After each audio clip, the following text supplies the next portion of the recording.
Mr. President, Dr. Biden, Madam Vice President, Mr. Emhoff, Americans, and the world. When day comes, we ask ourselves, where can we find light in this never-ending shade? The loss we carry, a sea we must wade. We've braved the belly of the beast.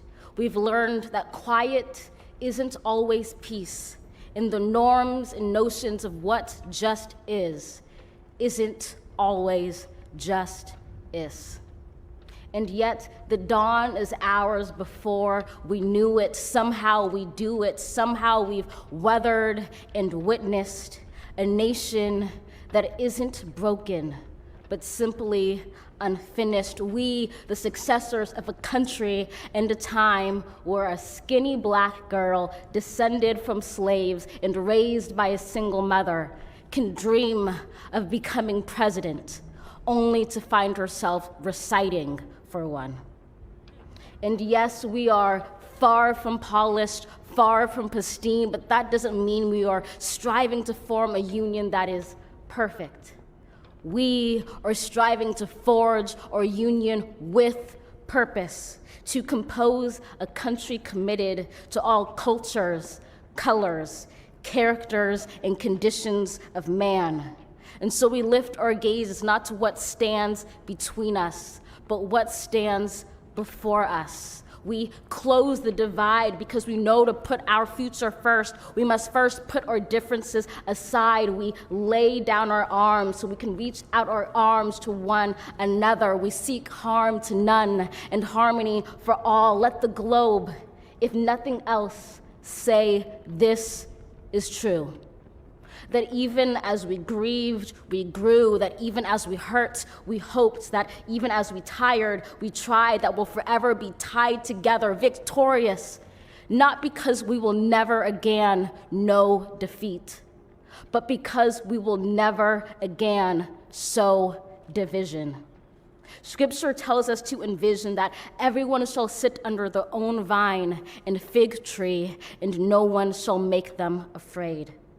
If we're to live up to our own time, then victory won't lie in the blade, but in all the bridges we've made. That is the promised glade, the hill we climb, if only we dare it, because being American is more than a pride we inherit. It's the past we step into and how we repair it.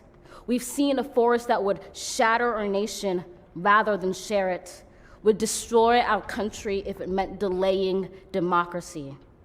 And this effort very nearly succeeded. But while democracy can be periodically delayed, it can never be permanently defeated. In this truth, in this faith we trust, for while we have our eyes on the future, history has its eyes on us. This is the era of just redemption. We feared it at its inception. We did not feel prepared to be the heirs of such a terrifying hour, but within it we found the power to author a new chapter, to offer hope and laughter to ourselves. So, while once we asked, how could we possibly prevail over catastrophe? Now we assert, how could catastrophe possibly prevail over us? We will not march back to what was, but move to what shall be, a country that is bruised but whole, benevolent but bold, fierce and free.